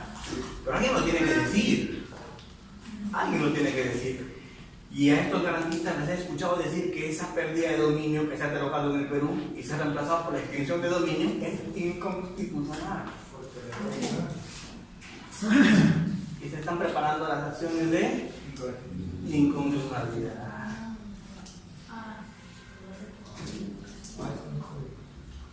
Ahora te enteraste. Con lo cual no te extrañe que esa ley sea. O sea, si saben cómo me pongo, ¿a qué me invitan? De ese tema habría que ahondar mucho más. Sí, claro. Lo que pasa es que esto es realidad. Y no sé por qué empecé a hablar de esto. El tema de controversia se debe tratar en la enseñanza, no cosas y leer, porque al final uno viene a aprender debates, contradicciones, porque al final el libro está en el libro, puedes saber. La cosa es cómo aplicarlo, cómo ver, ¿no? Y qué contradicciones hay. ¿Por qué? Porque dice, doctor, el derecho ya no es doble, no documentación. Ya cambió. De cambio, hoy día estamos hablando de eso. Nuevo derecho, el derecho de la argumentación. Dame razones, fundamentan. Ya no son puntos de vista estáticos o fijos, ¿cierto? Yo recuerdo mucho una clase en Estados Unidos que no entendí mucho, pero me interesó el sistema, porque la clase era en inglés, y mi inglés hacía que el 80% de la clase me la pierda. Pero la idea era buena. Invitaban a dos ponentes. ¿Y en qué consiste la clase? En un debate. O sea, los dos ponentes tenían posiciones absolutamente opuestas. Y discutían, argumentaban, réplica, dúplica, ¿no? Claro, pero bastante con nivel, ¿no? No como en el Perú. ¿Cierto? ¿Cierto? Con nivel. Pero ¿cuál era la ventaja de ese debate? Que todos los participantes salían con su punto de vista. Algunos a favor de uno, otros del otro, ¿cierto? Pero eso quería demostrar que el derecho era argumentación. Ya no es que este tiene la razón o este no, son puntos de vista distintos y cada uno argumenta. Entonces yo estoy argumentando. Yo estoy diciendo el garantismo está bien, sí, la colaboración máxima está bien, sí, esto está bien, sí, también. Pero ¿para qué momento? Para el momento en el que el Perú esté pacificado. Para el momento en el que en el Perú el crimen organizado no sea un problema, ¿cierto? Por ejemplo, pasa ahorita, yo dejo mi carro afuera y tengo que salir cada 5 minutos a mirar si todavía tiene llantas. ¿O no? Espejos. Y esto por decir de autopartes. Pero yo te pregunto, hoy día en el Perú, ¿te puedes ir a comer a un restaurante con tranquilidad? No. Ni a la vista.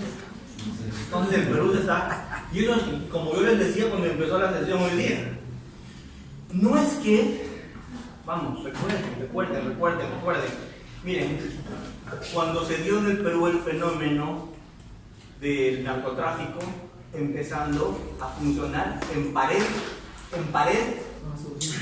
con Colombia. Recuerden pues, los tiempos en el que Montesinos negociaba con el Osito, con la gente de Escobar.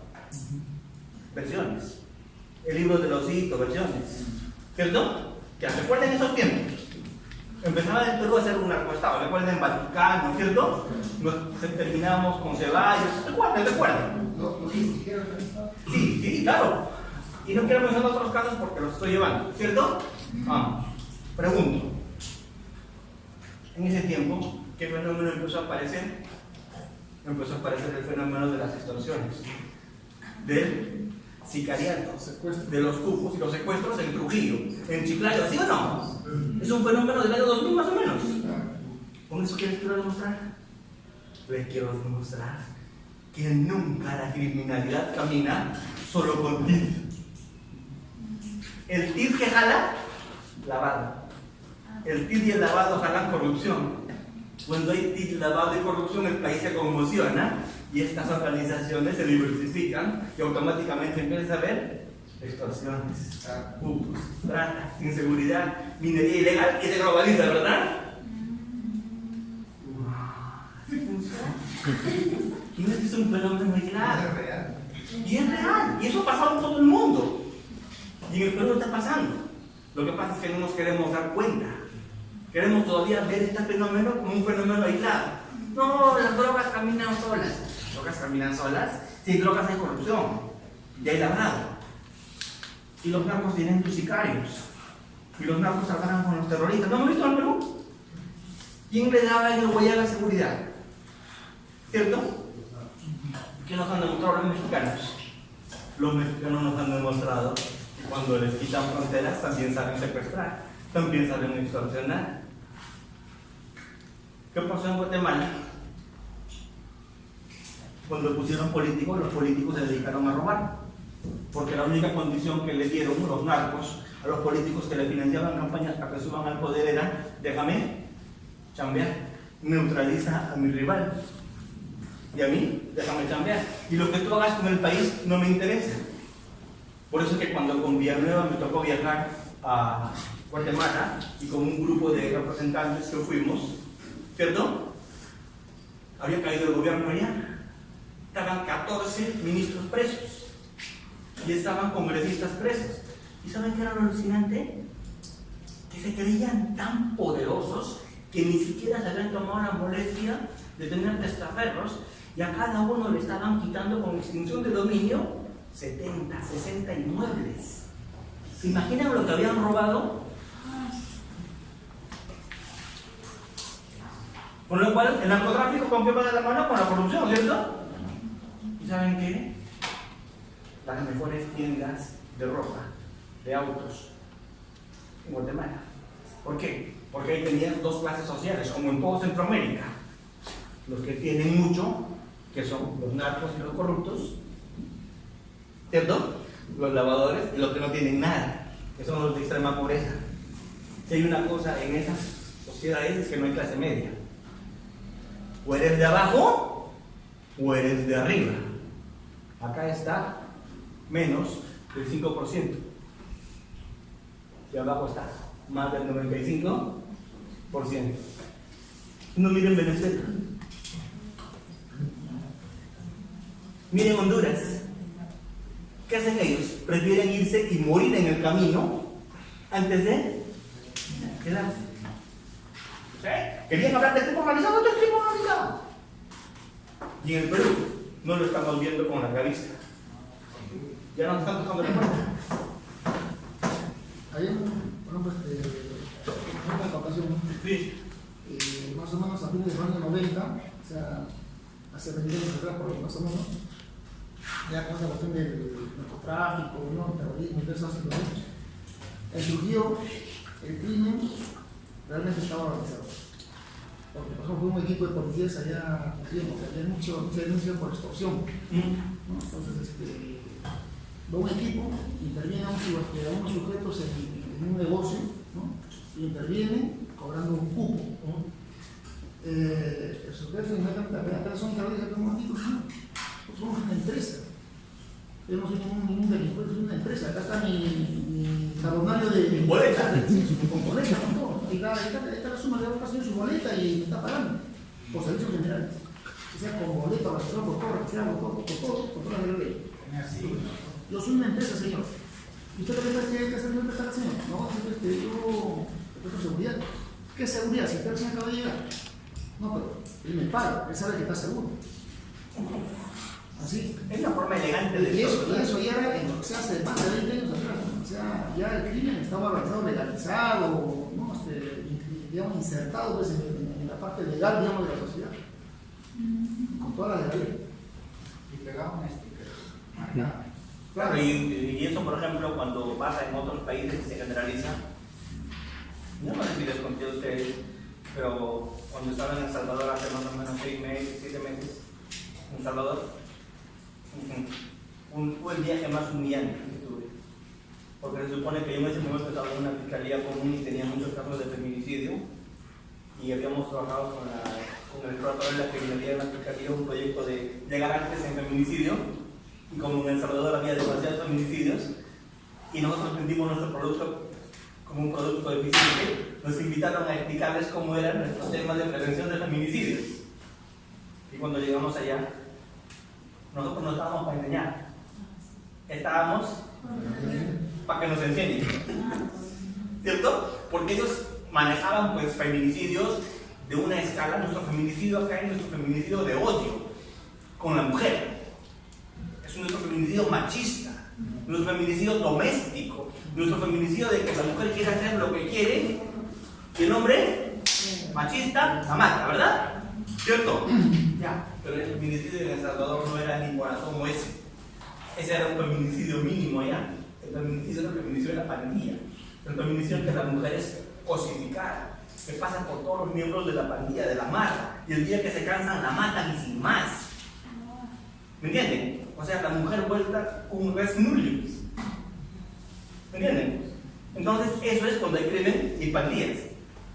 Y ahí no sé si les contaba que el comandante con el que nosotros hacíamos el tema del intercambio, un día nos invita a su casa cuando íbamos a venir, y de noche, como les dije, nadie camina en la calle en El Salvador.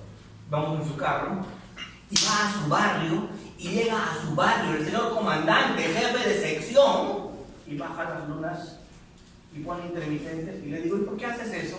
Y me dice, porque es el santo y seña de esta semana, que está poniendo la marra que domina este barrio. ¡Pues tú eres el jefe de la policía, lo mejor! Yo también pago mi puta. Pregunto, ¿qué pasó en ese país? ¿Ya se perdió el control o no? ¿Ya se perdió el control? ¿Ya se perdió el control? Él también seguía santo y seña. Si él no entra a su casa, si no lo matan en el camino. ¿Ven? Y todos los barrios con grafitis. Acá le ponían en Trujillo sticker, ¿verdad? Allá le ponen grafitis. Grafitis del marra, de la marra que ocupa el barrio. Puede ser la Salvatrucha, puede ser la Revolucionaria, puede ser la 17, la marra que sea.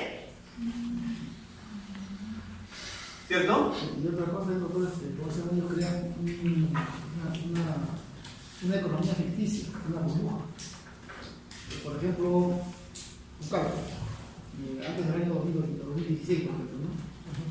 Había un movimiento enorme de comercio, de actividades económicas y demás, especialmente en las noches, ¿no? Pero de día también, enorme. Había gente con la actividad económica, todo el mundo ganaba de alguna manera. Pero todo eso era producto, digamos, del proceso de lavado de activos, para la madera ilegal, o sea, tráfico de madera ilegal, tráfico de drogas, la minería ilegal, trata de personas, una serie de delitos. Hoy día el Perú es una burbuja, mi querido doctor. Hoy día yo le pregunto, ¿le parece el sitio donde estamos, el sitio más hermoso del Perú? ¿Pero saben cuánto está el metro cuadrado por esta zona? $2.500. Pregunto, ¿más caro que en Francia? ¿Más caro que en Estados Unidos? ¿Justifica? ¿O es burbuja? ¿Eh? ¿O no? Sí, ¿Sí ves? yo iba, no se me también cambian, porque ustedes perfecto justamente cada con lo mismo, sino que hablarse de otra manera. Y así empezó, en esos lugares es mucho más fácil de que haya una burbuja. Allá, por ejemplo, había gente que vivía económica, o sea, como eso todo el mundo comía, ¿no? Y así. De pronto fueron capturadas las 30 cabezas, jueces, fiscales, policías y todas las cabezas de este tipo de tráfico. Fueron capturados en una sola noche, los 31, y 4 que se fueron. El principal y 3 de sus De su gente. los 31 caen. caen esos y de pronto la economía en Pucallpa se paralizó. Ya no había motos, no había mototaxis, cerraron las tiendas y no había negocios, no había plata. O sea, no había movimiento. Claro, te acaba de combustible. Justamente porque ellos creaban dentro del espacio, creaban esa economía ficticia, ¿no? Con plata mala vida. O sea, con plata mala vida le dan trabajo a motociclistas, Y es aparentemente mueve la economía. Claro, aparentemente. Pero es ficticio, pues, ¿no? O sea, está fuera de la realidad, digamos, de la realidad nacional. Solamente allá nada más. Es un tema muy bonito y de mucha preocupación. O sea, honestamente les digo, les agradezco mucho este espacio que me han dado, pero sí, créanme que es un tema muy bonito, pero también el lavado de activos en el Perú se respira. ¿O no? Sí. Acá estamos viendo en la mar y todo. Hay demasiada plata que no se justifica. El país es un país informal, sin duda, pero hay mucha plata que no refleja nuestra realidad, ¿cierto? Entonces hay cosas que habría que ver con pinzas, ¿no? Lo más peligroso que se me pregunta en estos momentos es que ya han calado ámbitos regionales. Es que lo que pasa es que, a ver, mira, con esta frase termino. A ver, ¿ustedes qué creen? Que una organización criminal sale como el Chapo. El Chapo sale y dice que yo soy el jefe del cártel de Sinaloa, ¿no? Pero no, acá no, acá el cierto juez puede ser el jefe de cierto cártel. ¿O no? Así que mejor lo dejo ahí.